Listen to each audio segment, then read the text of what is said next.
Hello friends, आज के इस क्लास में आप बिहार सचिवालय के लिए ज्ञान बिंदु जीएस एकेडमी से प्रैक्टिस सेट नंबर आप सेकंड देख रहे हो। इससे पहले आपको सेट नंबर फर्स्ट दिया जा चुका है। आप लोगों में से जो लोग नए होंगे, इस क्लास को पहली बार देख रहे होंगे, आप प्लेलिस्ट में आकर चेक कर लीजिएगा। आपके सचिवालय के लिए काफ़ी सारा प्रैक्टिस सेट दिया जा चुका है। साथ ही साथ जितना भी PDF था टेलीग्राम पे आप लोगों को दिया जा चुका है। अगर आपको टेलीग्राम पे PDF के लिए जोड़ना हो तो ABC एकेडमी लिखकर सर्च कर लीजिएगा, टेलीग्राम ग्रुप आ जाएगा, उसे आप ज्वाइन कर लेंगे। लास्ट वाले क्लास में सेट नंबर फर्स्ट में काफ़ी लंबा डिस्कशन हुआ था। आज उस डिस्कशन को थोड़ा सा कम किया जा रहा है। सेट नंबर सेकंड का क्वेश्चन नंबर आइए 30 पे चलते हैं। सबसे पहले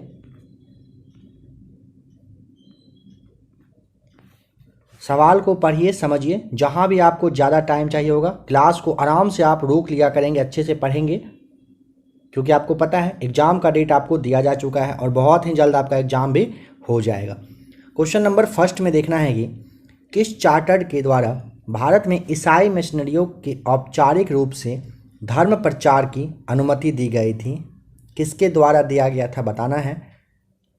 अगर आपका ऑप्शन नंबर डी है, आप बिल्कुल सही हो। चार्टर 1813 वाला था, इसी के द्वारा भारत में औपचारिक रूप से ईसाई मिशनरियों को अपने धर्म से जुड़े हुए प्रचार प्रसार करने का परमिशन दिया गया था। यहाँ पे आप 1833 का मेन पॉइंट समझ लीजिएगा। इसी के द्वारा बंगाल के गवर्नर को भारत का गवर्नर जनरल बना दिया था। 1833 जो है, बंगाल का जो गवर्नर था, ये चेंज करके कहाँ का, इंडिया यानी कि भारत का गवर्नर जनरल, ये गवर्नर बना दिया गया था। ठीक है, गवर्नर जनरल ध्यान रखना है आपको, बनाया गया था 1833 में, आपको बता दिया गया। 53 को आप समझ लेंगे, ऑप्शन बी। 1853 के ही द्वारा कंपनी के कर्मचारी की नियुक्ति के लिए ना जो प्रतियोगी परीक्षा होता है उसका आयोजन करने का प्रावधान किया गया था। यानी कि आप समझिए 53 के थ्रू ना एग्जाम वगैरह आपको ध्यान रख लेना है, 1853 के थ्रू ही हुआ था। और 1793 दिया हुआ है, इसको भी देख लीजिए। इसी के थ्रू ये प्रावधान किया गया था कि नियंत्रण बोर्ड और कंपनी के सभी कर्मचारियों को वेतन अब भारतीय कोष से दिया जाएगा।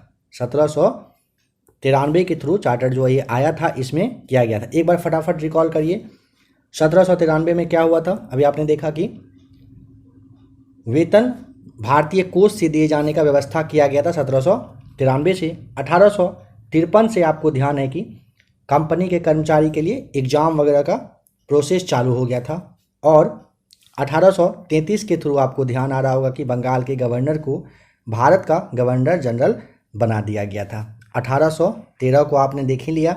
इसी के द्वारा ईसाइयों को मिशनरी यानी कि धर्म प्रचार वगैरह करने की परमिशन दी गई थी। यहाँ से कन्फ्यूजन होता है बहुत लोगों को, इस बात का आपको ध्यान रख लेना, ऐसे आप याद कर लेंगे अच्छे से।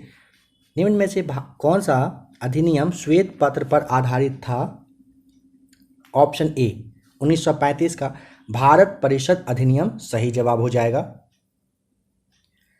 देखिए, आपको ध्यान रखना है कि गोलमेज सम्मेलन 3 हुआ था 1930, 31 और 32 में, और तीनों गोलमेज पर ना 1933 में, 1933 ईस्वी में श्वेत पत्र जारी किया गया था। काफ़ी इंपॉर्टेंट है, पूछा जाता है श्वेत पत्र जो जारी हुआ था गोलमेज सम्मेलन के बाद कब हुआ था। 1933 में ये जारी किया गया था।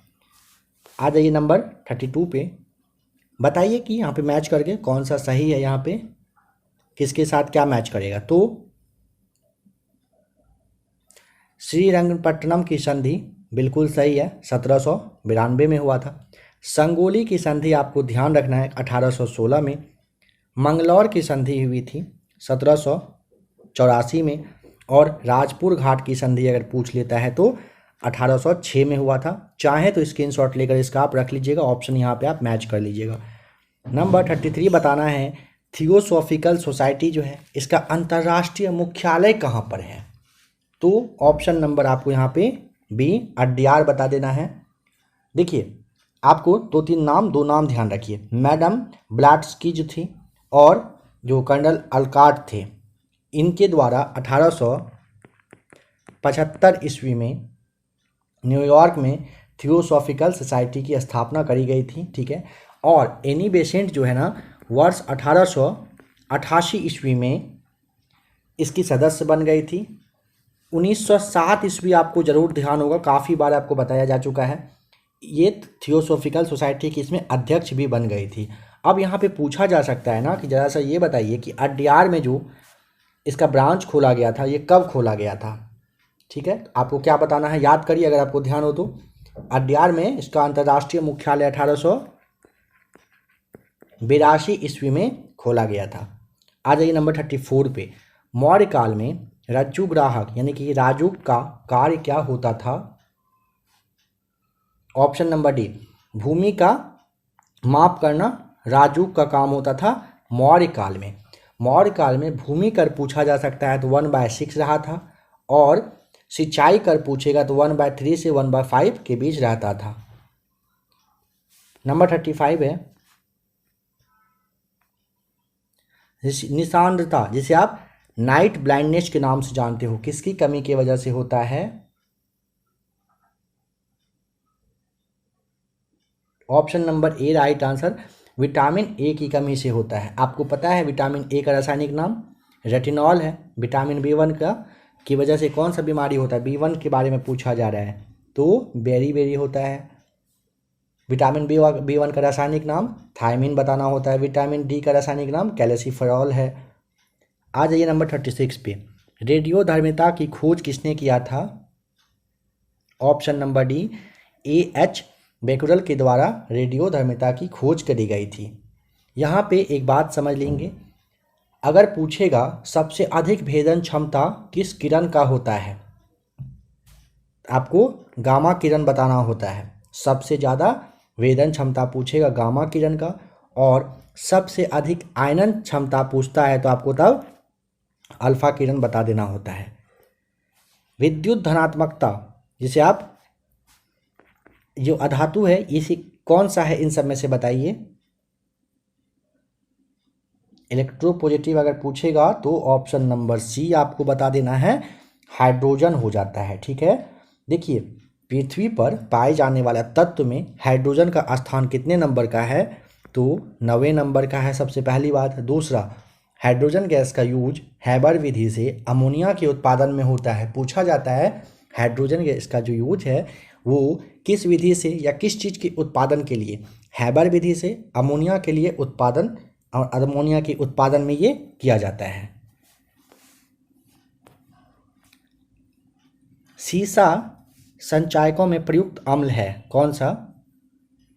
Option C H2SO4 right answer हो जाएगा। सीसा का निष्कर्षण नॉर्मली पूछेगा किससे, तो गैलेना से होता है, जिसे आप PBS के नाम से जानते हो।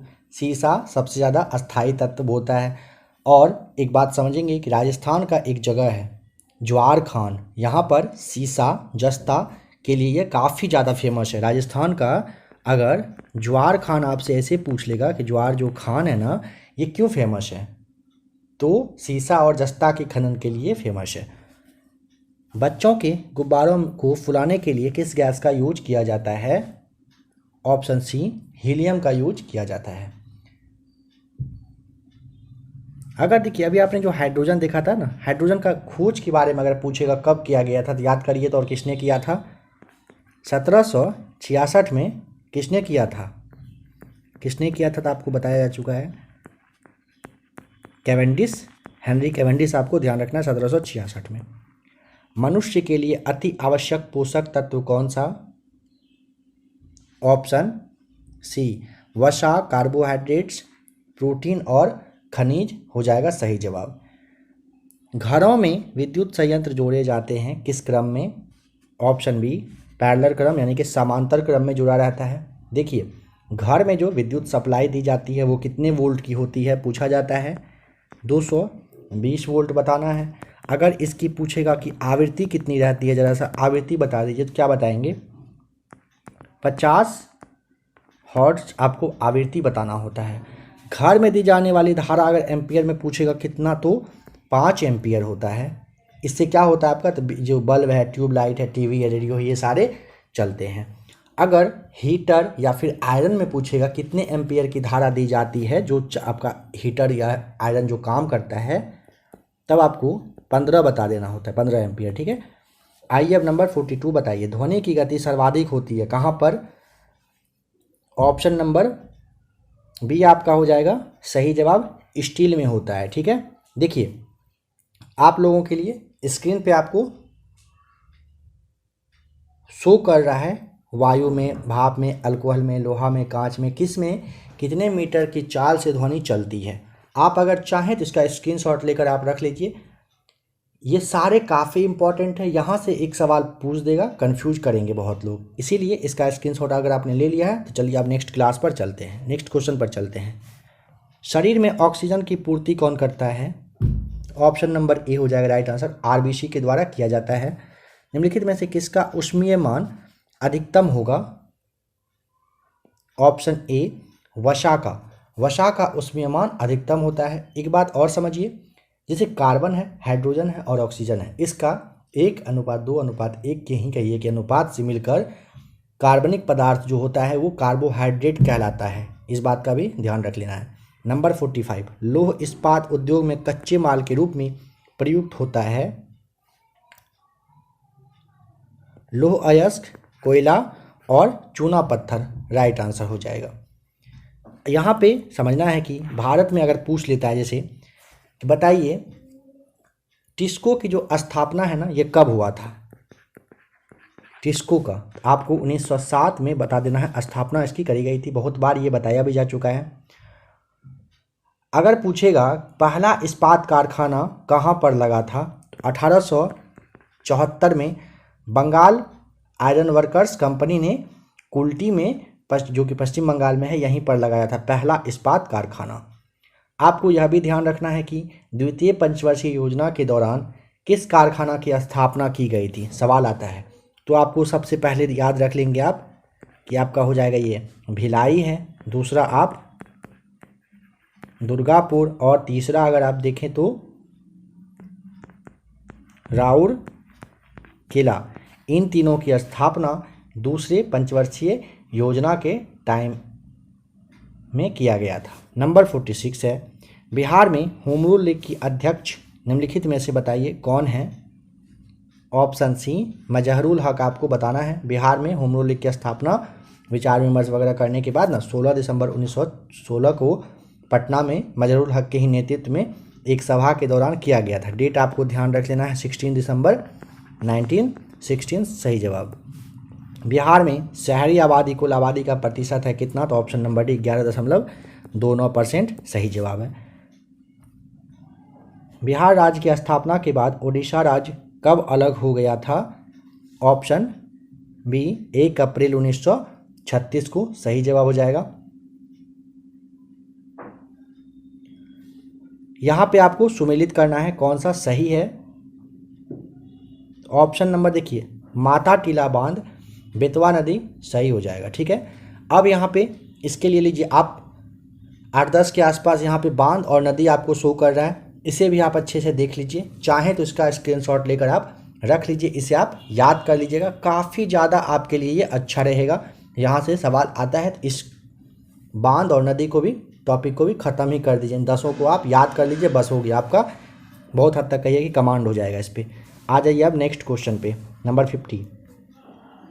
सूची एक को सूची दूसरे के साथ मैच करके सही उत्तर आपको बता देना है। दीवान ए विजारत जो है ये वजीर का विभाग हुआ करता था। ठीक है, दीवान ए जो विजारत है, उसके बाद दीवान ए अर्ज आपका हो जाएगा सैन्य विभाग सही जवाब। दीवान ए रियालत विदेश विभाग हुआ करता था, रियासत जो है आपका था, और इंसा जो है दीवान ए इंसा ये पत्राचार विभाग हो जाएगा। तो यहाँ पे आपका सभी ऑप्शन बिल्कुल सही मैच किया हुआ है, ऑप्शन ए ही यहाँ पे हो जाएगा, पहला दूसरा तीसरा चौथा। मौलिक अधिकारों की अवधारणा किस देश के संविधान से ग्रहण किया गया है? तो ऑप्शन नंबर डी अमेरिका से। यहाँ पे नंबर 52 में बताना है, मुख्यमंत्री नगर सृजन योजना से संबंधित निम्नलिखित कथन पर विचार करिए और कौन सा यहाँ पे सही है पूछा है। तो ऑप्शन नंबर आपका यहाँ पे पहला और दूसरा बिल्कुल सही है। 2 अगस्त 2022 को संपन्न उत्तर प्रदेश मंत्रिमंडल की बैठक में इस योजना के मार्गदर्शन सिद्धांतों का अनुमोदन किया गया। और दूसरा पॉइंट है, इस योजना हेतु वित्तीय वर्ष 2022-23 के बजट में 550 करोड़ रुपए का प्रावधान किया गया। दोनों सही है, तो ऑप्शन नंबर आप यहाँ पे ए टिक कर देंगे। 10वीं अनुसूची संविधान में किस संविधान संशोधन के तहत जोड़ा गया था? ऑप्शन ए 52वें संविधान संशोधन 1985 के तहत ये जोड़ा गया था। यहाँ पे आपको एक दो बात समझना है कि प्रथम संविधान संशोधन पूछेगा ना 1951 में आपका हुआ था। 73वां संविधान संशोधन जो 1992-93 है, इसमें पंचायती राज व्यवस्था को संवैधानिक रूप दे दिया गया था। और 74वां संविधान संशोधन जो 1992-93 में ही हुआ था, इसमें नगर पालिकाओं के संबंध में एक नया भाग जो आपका 9 का क है, इसको ऐड किया गया था। ये 74वें संविधान संशोधन जो कि 1992-93 में हुआ था। नंबर 54, भारत में प्रथम रेल की परिचालन कब करी गई थी, मतलब किसके समय में हुआ था? तो ऑप्शन ए डलहौजी के समय में। आपको पता है कि 1853 में बॉम्बे से थाने चला था। यहाँ पे एक और बात समझेंगे कि अगर पूछेगा डाक टिकट का प्रचलन कब से स्टार्ट हुआ था, तो इसी के समय में, लॉर्ड डलहौजी के समय में 1854 से ये स्टार्ट हो गया था। ठीक है, चलिए आ जाइए अब क्वेश्चन नंबर 65 को देख लेते हैं।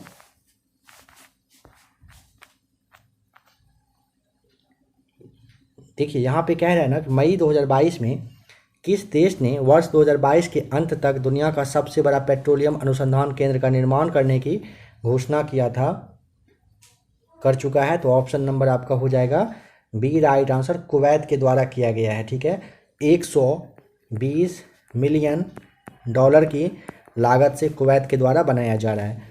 सल्तनत की राजधानी के रूप में आगरा की स्थापना किसने किया था? Option number A Sikandar Lodi के द्वारा किया गया था। देखिए 1504 ईस्वी में सिकंदर लोदी ने 1504 में लोदी ने आगरा शहर बनाया, और फिर 2 वर्षों के बाद यानी कि 1506 ईस्वी का डेट आपको ध्यान रखना है, आगरा को इसने फिर राजधानी बना दिया था। 4 में स्थापना करके 2 वर्षों के बाद सिकंदर लोदी ने आगरा को राजधानी बना लिया था। पटना का नाम अजीमाबाद निम्नलिखित में से बताइए किसके नाम पर रखा गया है? ऑप्शन ए मुगल राजकुमार के नाम पर रखा गया है। वर्ष 2022 में विश्व टीकाकरण सप्ताह कब मनाया गया? ऑप्शन ए 24 से 30 अप्रैल 2022 के बीच में मनाया गया था। और यहाँ पे जो विषय होता है ना, मुख्य विषय रखा गया था लॉन्ग लाइफ फॉर ऑल रखा गया था। नंबर 69, सबसे बड़ा हिमनद निम्नलिखित में से कौन सा है? ऑप्शन सी गंगोत्री हो जाएगा सब में से। इसका एरिया है 25 किलोमीटर में फैला हुआ, किसका? गंगोत्री का। आपका जो कंचनजंगा है, इसका आप देखिए 16 किलोमीटर है। ठीक है, रुंडून का,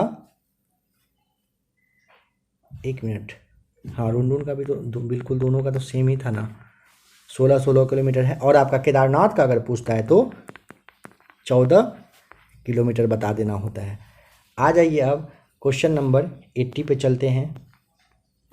राष्ट्रपति शासन किस अनुच्छेद के अंतर्गत लगाया जाता है? काफ़ी इजी क्वेश्चन है। क्या हो जाएगा आपका राइट आंसर? यहाँ पे राष्ट्रपति शासन पूछा है ना, तो ऑप्शन नंबर आप क्या यहाँ पे टिक करेंगे? बी हो जाएगा सही जवाब ना, अनुच्छेद 356 के तहत। अगर पूछेगा सबसे पहला राष्ट्रपति शासन कहाँ पर लगा था, तो 1951 पंजाब में लगाया गया था। देखिए मैक्सिमम ना 3 साल के लिए राष्ट्रपति शासन लग सकता है कहीं पर, ठीक है, बट इसे आपको अगर इससे ज़्यादा करना पड़ता है तो आपको क्या होता है, संविधान में संशोधन करना पड़ता है। राज्य के नीति निर्देशक सिद्धांत एक ऐसा चेक है जो बैंक की सुविधा अनुसार अदा किया जाता है। किसके द्वारा कहा गया था? ऑप्शन ए केटी शाह के द्वारा। बलवंत राय मेहता समिति ने किस प्रकार की पंचायती राज व्यवस्था के बारे में कहा था? त्रिस्तरीय। Option A right answer. दुनिया के मजदूर एक हो का नारा दिया गया था किसके द्वारा? ऑप्शन बी कार्ल मार्क्स के द्वारा दिया गया था। कार्ल मार्क्स पूछा जाता है कहाँ का निवासी, कहाँ का रहने वाला था, तो जर्मनी आपको यहाँ पे बता देना होता है, ठीक है। इंग्लैंड में गौरवपूर्ण क्रांति हुई थी कब? ऑप्शन ए 1688 ईस्वी में इंग्लैंड में गौरवपूर्ण क्रांति हुई थी। गुलाबों का युद्ध भी पूछा जाता है कहाँ पर हुआ था, तो इंग्लैंड में ही हुआ था। आपातकालीन अधिकार संविधान के साथ धोखा है, या किसका कथन है पूछेगा। ऑप्शन नंबर आपको यहाँ पे सी बता देना है। हृदयनाथ कुंजरू के द्वारा ये कहा गया था। हृदयनाथ कुंजरू जो है ना, भारत की प्रथम स्वतंत्रता सेनानी थे, ध्यान रख लीजिएगा इस बात का। नंबर 86 में बताना है, निम्न में से कौन सा रीट व्यक्तिगत स्वतंत्रता का मैग्ना कार्टा है। ऑप्शन नंबर सी हो जाएगा सही जवाब, बंदी प्रत्यक्षीकरण। भौगोलिक क्षेत्रफल की दृष्टि से भारत में बिहार का क्रम यानी बिहार का स्थान कौन सा है। तो ऑप्शन सी 12वां स्थान है। उत्तरी अमेरिका का सुपीरियर झील का जो क्षेत्र प्रसिद्ध है किस चीज़ के लिए है। ऑप्शन ए लौह अयस्क भंडार है यहाँ पर, ठीक है।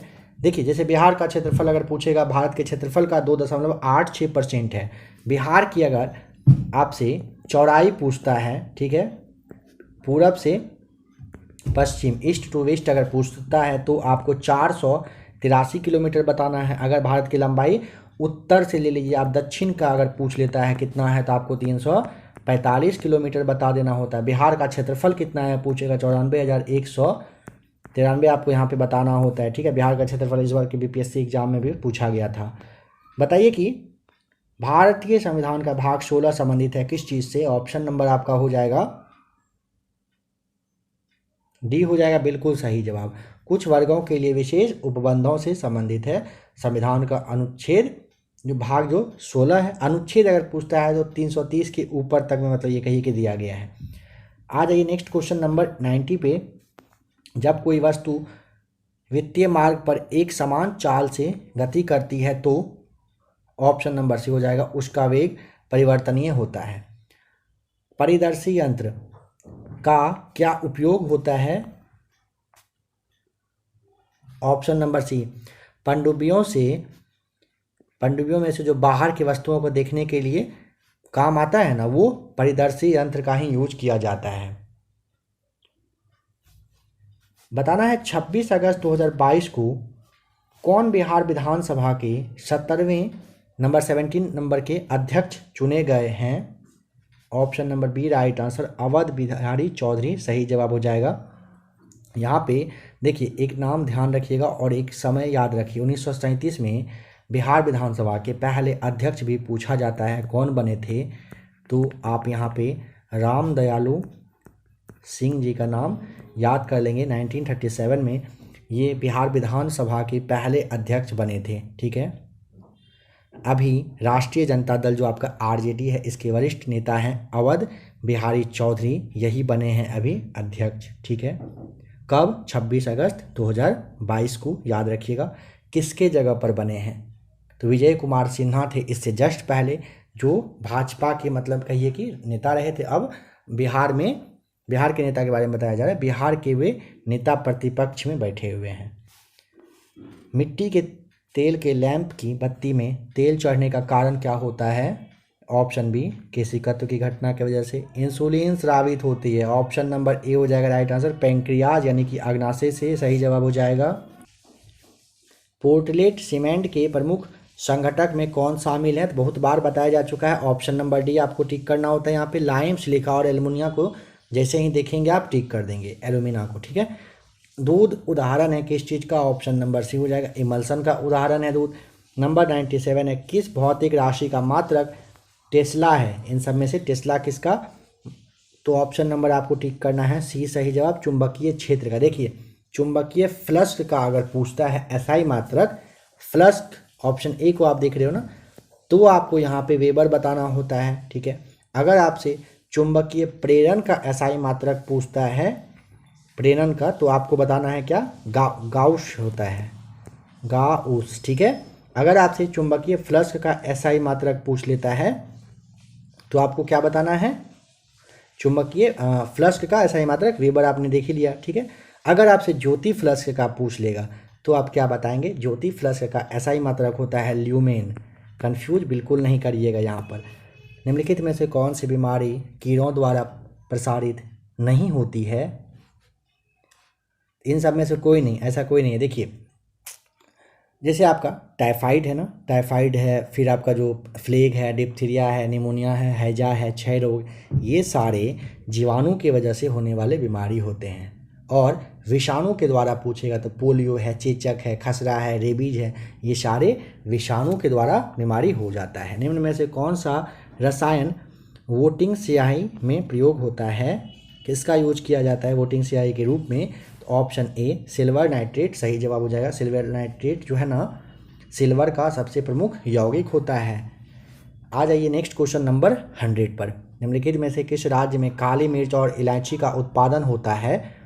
ऑप्शन नंबर डी आपको देखने के साथ बताना है कि नंबर डी बिल्कुल सही जवाब हो जाएगा। देखिए यहाँ पे क्या है, सूची एक को सूची दूसरे के साथ मैच करने के लिए। आइए देखिए जरा सा क्या दिया हुआ है। अच्छा, समिति और वर्ष बताइए कि किस समिति का किस वर्ष में, तो ऑप्शन बताइए क्या हो जाएगा यहाँ पे राइट आंसर।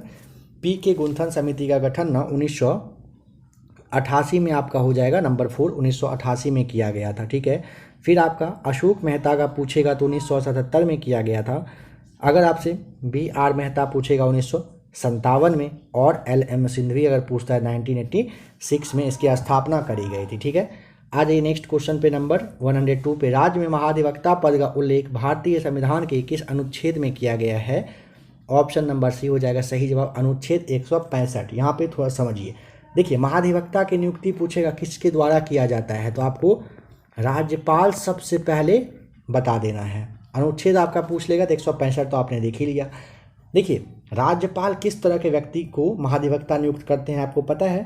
तो देखिए उस व्यक्ति को किया जाता है ना जिसके पास उच्च न्यायालय का न्यायाधीश होने के लायक, मतलब सही की कैपेबिलिटी होता है। अगर वो सक्षम हो, उस तरह के इंसान को राज्यपाल के द्वारा क्या बनाया जाता है, महाधिवक्ता नियुक्त की जाती है। सौरमंडल का सबसे ठंडा ग्रह कौन सा है? ऑप्शन सी वरुण है। क्यों है वरुण? यानी कि वरुण को आप नेपच्यून के भी नाम से जानते हो ना, तो आप बताइए कि आखिर क्यों है। आप इसको सोच कर ज़रा सोचिए तो आखिर ऐसा क्या रीजन है कि ये सबसे ठंडा ग्रह है। देखिए सबसे पहले कुछ ग्रह को आप समझेंगे, जैसे आपका बुध है, बुध शुक्र और पृथ्वी को आप याद कर लीजिए, बुध शुक्र और पृथ्वी। फिर आपका आ जाएगा मंगल बृहस्पति, मंगल बृहस्पति शनि, और यूरेनस प्लस आपका हो जाएगा नेपच्यून, नेपच्यून यानी कि वरुण। आप समझ गए होंगे क्या लिखा जा रहा है ना। तो देखिए ये सारे ना दूरी के हिसाब से आपको बताया गया। ठीक है, सौरमंडल का सबसे ठंडा ग्रह वरुण होने का रीजन क्या है ना कि वरुण सूर्य से सबसे ज़्यादा दूरी पे रहता है। अगर यहाँ पे मान लीजिए कि सन है, यहाँ पे तो एक लाइन से ऐसे ऐसे करके है, पहले बुध फिर शुक्र फिर पृथ्वी, मंगल बृहस्पति शनि, यूरेनस, फिर आपका नेपच्यून यानी कि वरुण है। तो सबसे दूर होने की वजह से इसे सबसे ठंडा ग्रह कहा जाता है।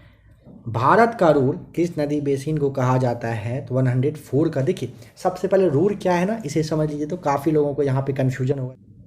जर्मनी जो है ना, यहाँ पर एक ऐसा एरिया है जहाँ पर कोयला, लोहा और जो कुछ और खनिज वगैरह हैं, इसके उत्पादन के लिए काफ़ी ज़्यादा मतलब कहिए कि परफेक्ट जगह है। ठीक है, जर्मनी का एक जगह है जिसका कि नाम है रूर। उसी आधार पर भारत का रूर आपसे पूछा जा रहा है।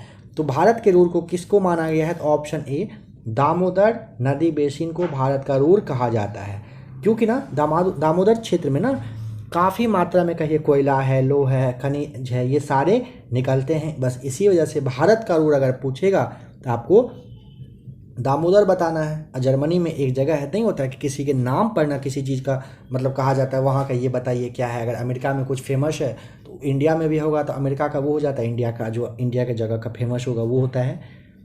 छोटा नागपुर औद्योगिक क्षेत्र का विकास संबंधित रहा है किससे? तो ऑप्शन नंबर ए कोयला की खोज से रहा है। गढ़िया उत्सव भारत के किस राज्य में मनाया जाता है? तो ऑप्शन नंबर आपका डी बिल्कुल सही जवाब हो जाएगा, त्रिपुरा में यह बनता है।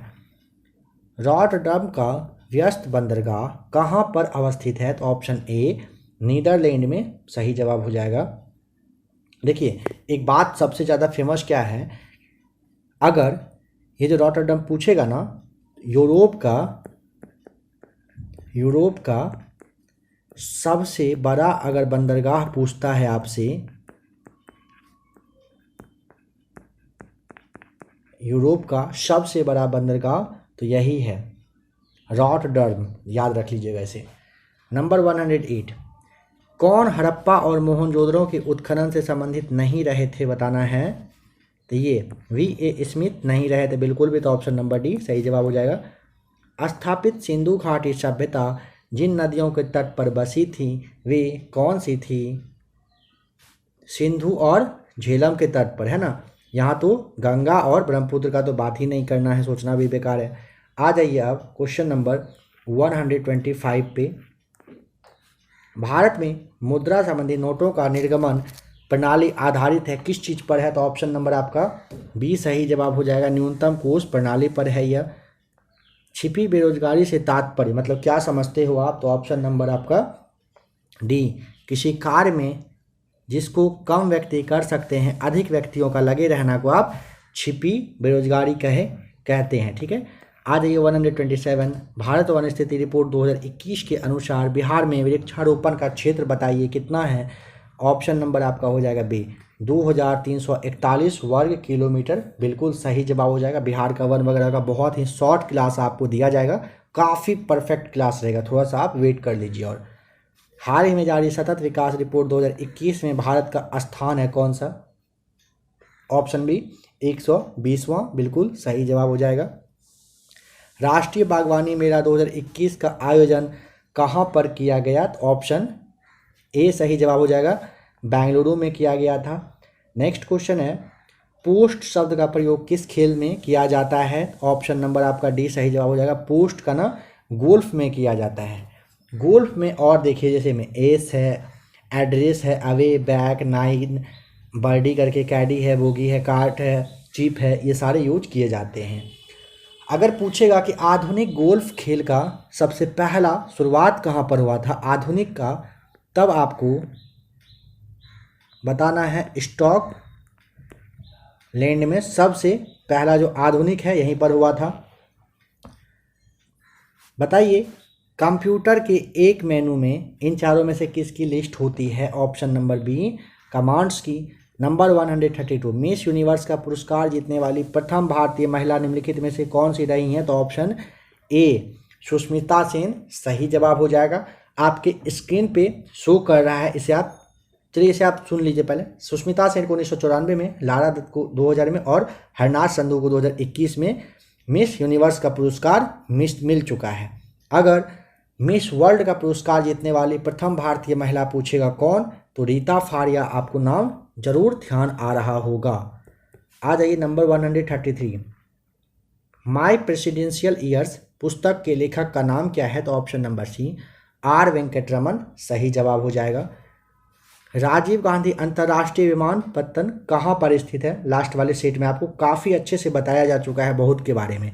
ऑप्शन डी हैदराबाद सही जवाब हो जाएगा। एक सवाल यहाँ पे समझिए, AAI यानी कि भारतीय विमानपत्तन प्राधिकरण की स्थापना पूछेगा 1995 में 1 अप्रैल के दिन में हुआ था। AIDS एड्स का पूर्ण रूप क्या है, यानी कि पूरा इसका फुल फॉर्म क्या होता है, तो ऑप्शन नंबर सी हो जाएगा एक्वायर्ड इम्यून डिफिशियंसी सिंड्रोम सही जवाब है। दूध के फटने से कौन सा एसिड उत्पन्न होता है, ऑप्शन सी लैक्टिक एसिड आपका सही जवाब। सिरका में पूछेगा कौन सा, तो एसिटिक अम्ल होता है, किसमें, ये एसिटिक एसिड होता है सिरका में। सवाल यहाँ से आता है, याद कर लेंगे। इमली में टार्टरिक अम्ल होता है, टार्टरिक है ना, ये इमली में आपका हो जाएगा। नींबू में पूछेगा सिट्रिक होता है, अंगूर में पूछेगा तो टार्टरिक ही बताना होता है आपको। नेक्स्ट क्वेश्चन नंबर 137 संतरे किसके प्रबल स्रोत होते हैं, ऑप्शन नंबर डी हो जाएगा सही जवाब। संतरे विटामिन के प्रबल स्रोत होते हैं। संतरे में कौन सा विटामिन, विटामिन सी पाया जाता है। विटामिन सी की कमी से क्या होता है, स्कर्वी रोग होता है। विटामिन सी का रासायनिक नाम क्या है, एस्कॉर्बिक एसिड होता है। नंबर 138 एंटीटॉक्सिन का इंजेक्शन किसकी रोकथाम के लिए दिया जाता है, ऑप्शन ए टिटनेस के लिए या दिया जाता है टिटनेस की रोकथाम के लिए। यहाँ पे आपको मैच करना है 139 का। चांदी के लिए आप क्या यूज करते हैं, क्या लिखते हैं बताइए, अगर आपको ध्यान हो। चांदी के लिए देखिए AG आपका हो जाएगा। अगर सोना के लिए पूछता है तो सोना के लिए आपका A और U होता है ना।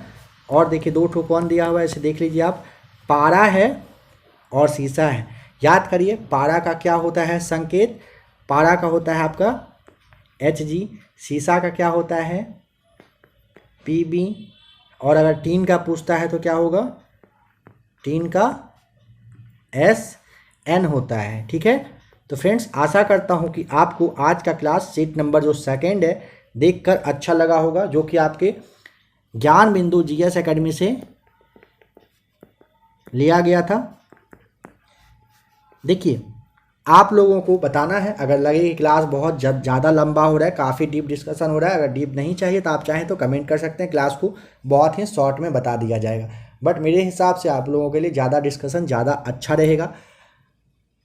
अगर आप लोगों ने करेंट अफेयर्स का क्लास देखना स्टार्ट कर दिया है तो अच्छी बात है, नहीं तो थोड़ा सा वेट करिए, बहुत ही जल्द करेंट अफेयर्स का क्लास आपके लिए आ रहा है। और एक दो क्लास के बाद आप लोगों के लिए चुना हुआ जो इम्पोर्टेंट करेंट अफेयर्स है, जो आपके बिहार सचिवालय के लिए बिल्कुल सटीक रहेगा, वो आपको बता दिया जाएगा। बिहार सचिवालय के नाम पे कहीं और भी अगर आप दिन रात एक करके करेंट अफेयर्स देख रहे हैं तो मेरे हिसाब से आप मत देखिए। परफेक्ट जो आपका जैसे 1 स्थिति रिपोर्ट होता है, कौन सा खेल में किस खिलाड़ी ने कौन सा पदक जीता, इंटरनेशनल जैसे मान लीजिए भारत का किस चीज़ में क्या स्थान है, कुछ टॉपिक है 5 से 10 टॉपिक जो काफ़ी इंपॉर्टेंट आपके सचिवालय के लिए होगा, उसे पहले आपको कवर करना है, वही आपके लिए बेस्ट रहेगा। आप अपने हिसाब से करेंट अफेयर्स को अगर देख रहे हो तो देखिए, नहीं तो थोड़ा सा आपको वेट करना है, आपको बहुत ही जल्द क्लास प्रोवाइड करवाया जाएगा। क्लास कैसा लगा आप चाहें तो कमेंट करके बता सकते हैं। मिलते हैं बहुत ही जल्द एक और नए प्रैक्टिस सेट के साथ।